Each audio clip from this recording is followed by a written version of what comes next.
the Brahmanas, the Tantras. the Tantras. Well, the Tantras in particular are interesting because, as I understand it, they're really the oldest of these traditions. Yes, the Tantras are the shamanic practices of the proto-Vedic people. The Indo-European people. The Indo-European people, which are parallel to all shamanic people.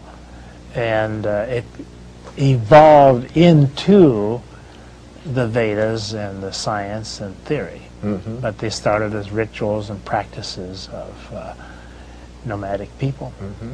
And sometimes we have a sense in the West that spirituality is very otherworldly, sort of separate from our day-to-day practical experience. But as you explore the Sanskrit tradition, in particular its tantric origins, there is a different sense, a sense of oneness, of our sensuality and our spirituality really coming together, as you expressed earlier in the very word, devas.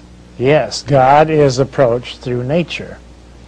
Just as in the Hebrew Kabbalah, the Ein Sof, the God is approached through the Shekinah, Mm-hmm. who's approached through the Malkuth, the nature. Mm-hmm.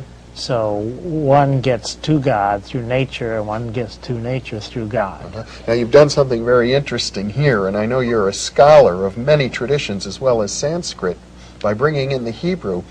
I think it's useful to point out to our viewers that when it comes to human culture, there are many different streams.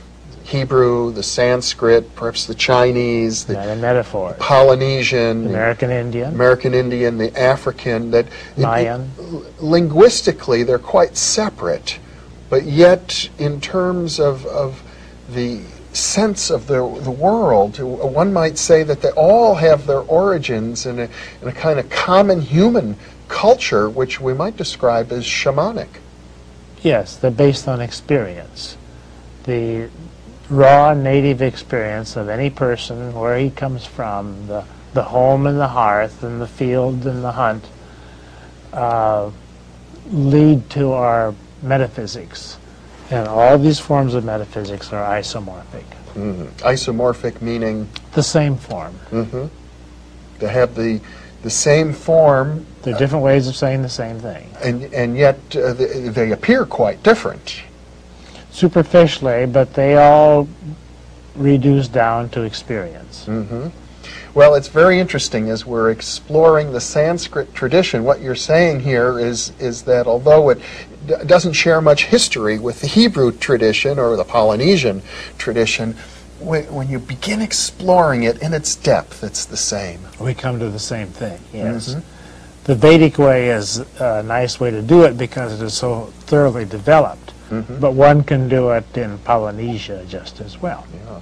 Well, we're going to be exploring some of the practical aspects of the Sanskrit tradition. In part 2 of this program, we'll be looking at the Yoga Sutras in particular, where we have a very specific, detailed, step-by-step instruction for achieving the kind of insights.